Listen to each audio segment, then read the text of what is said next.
My name is Ross, and if you don't know me, I am Jimmy's cousin. Sousy. If you don't know Jimmy, that's James, aka Jimbo Slice. Jimmy and I are 5 days apart. I'm older, and with this additional wisdom, I've been able to keep us just ahead of the police. Most of the time. And I think if you ask Jimmy, he'd tell you that he looked up to me growing up. Nah, sorry. I got that wrong. I looked up to him. Jim stood about a head taller than me for half our lives. Now, being 5 days apart comes with a lot of perks. Jimmy and I went to the same school since we were 5 years old. St. Rose of Lima, the Peru of Buffalo, New York. We cut our teeth wandering these halls of this rainbow-colored developing country and experienced a lot of firsts together.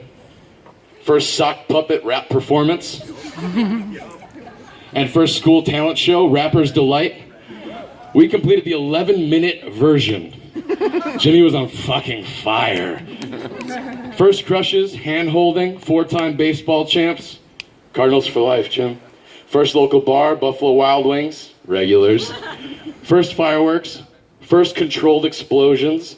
First out-of-control brush fire. First unarmed robbery. First of many shopping cart heists. First garbage pick. First beers and track weed. First pee fight. You know, the Swains. First time seeing a grown adult nearly drown a child, followed by our very first vomit chain reaction. Don't knock it till you try it. First F-bomb and all those that led up to it. First porn, and most importantly, first Catholic Holy Communion.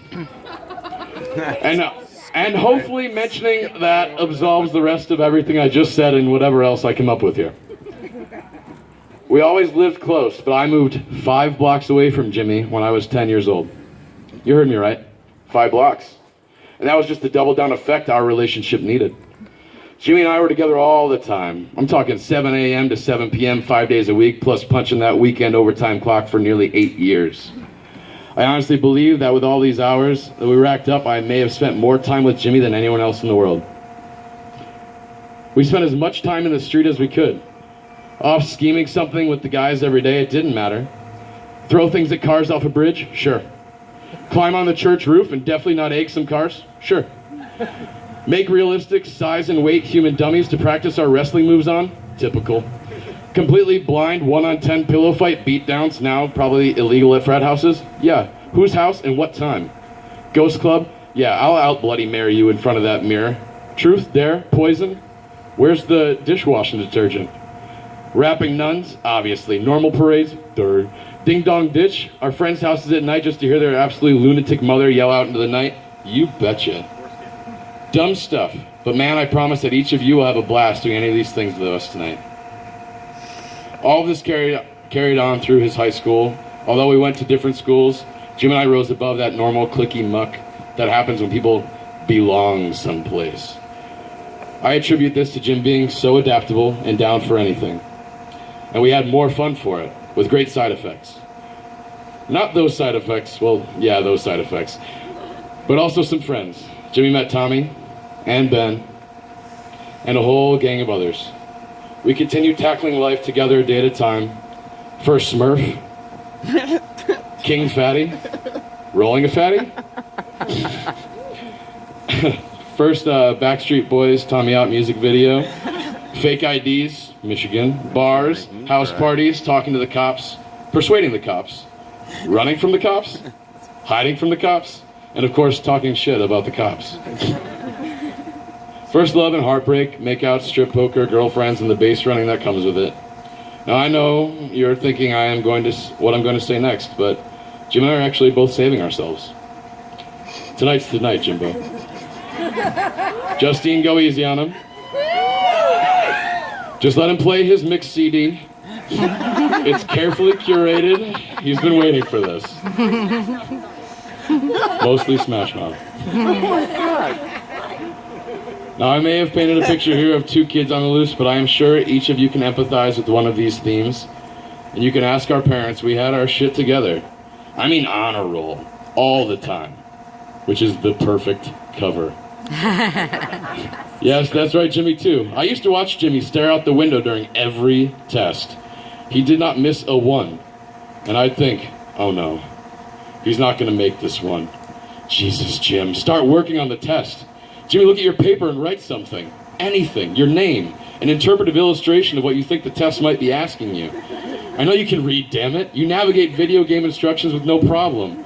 You need to get out of the 5th grade, dude. We have too much ahead of us. It can't end here. And sure enough, somehow, Jimmy did great. A's effortlessly, like all the time.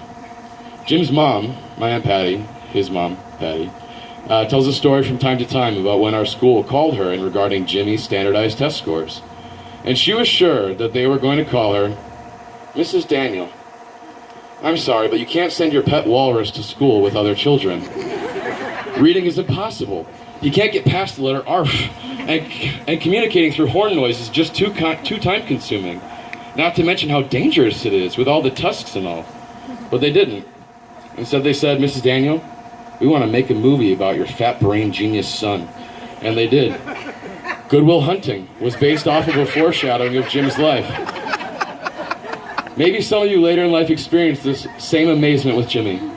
Right when you think he doesn't have a chance in the world, he blows you away. Don't let him fool you, staring off into space or out the window. You've fallen into his trap. But that's his secret to keep, and that's his secret to keep, and I'm not exposing him tonight. Jim, you're goddamn magic, kid. And after all that, let me humble Jim a bit here with 3 words. The Polish Tunnel.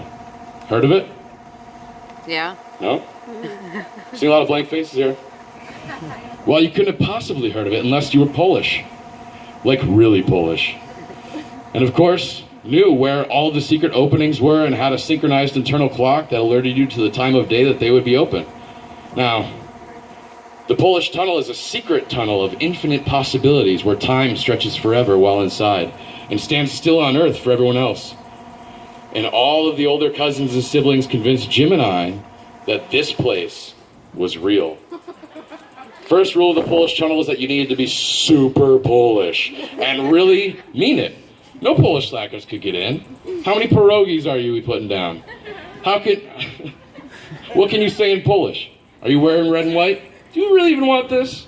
You could do absolutely anything in the Polish Tunnel. It was a never-ending hallway with millions of doors on each side. Behind each door, anything was possible, including death. We were told of many close calls where our sisters narrowly escaped with the door snapping closed behind them, just out of reach of some evil witch or monster. But the way their faces beamed, we didn't care. We'd face death. Shit, we'd die. We hungered to prove ourselves worthy in that moment just for a taste of the Polish Tunnel. For every scary story, there were 10 even more amazing stories. Mountains of gold type stuff. We wanted in. It was our fucking right, after all. We're Polish. But always, we just missed the opening. We always heard, oh, we just got back. The opening was underneath Grandma's well. Oh, you just missed it. The huge rock outside the cottage? Yeah, lift it up. And we all went in. You weren't around. Oh, we climbed through the stove this time. Jimmy and I believed this until we were like 11. But to be honest, I never stopped believing. I still have a feeling someday I'll turn around a corner and in some dark alley, the Polish Tunnel will appear. And I'll finally go to Cookie Paradise and play the tequila drum solo on the top of Cookie Mountain perfectly with Animal from the Muppets. It's my dream. Anything's possible in the Polish Tunnel. I digress. At some point, at a young age, in all of this, like Kanye, through our braces, Jimmy and I swore that we'd be each other's best men. It was easy. Handshake deal. And 20-something years later, here we are. It's a blink, or at least it seems that way. Now, my memory may be at fault for this expedited time feeling, as I've done my share of intentional and unintentional killing of brain cells. But you really should count yourself lucky. For if I hadn't lost those memories, man, this speech would have been a lot longer. If I could have just remembered everything. What was I talking about? Yep, there it is. And you just head straight down 95 south for a few hundred miles, and you're there. Yep, that's how you get to Florida. St. Augustine, yep, that's what I'm talking about. It's a nice place this time of year, not as sweaty as other parts of the South. My cousin Jimmy lives in the South, New Orleans. He's the closest thing I'll ever have to a brother. You guys would love him. I'd do absolutely anything for him. No questions, no shame, for the rest of my life. I love this guy. I love you, Jimbo. Welcome to the family, Justine. Although Jim and I have a storied past, you know this man best now. And I know you'd agree he has a lot of perks. From my experience, these will certainly get better with age. With that said, I hope your love continues to grow, just like this potato. The Jesus box has been passed, James. That's the potato from the thing. You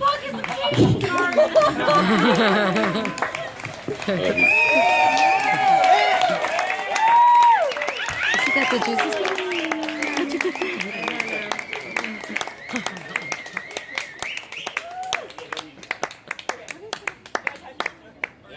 It's really stable. There you go, Ross, man.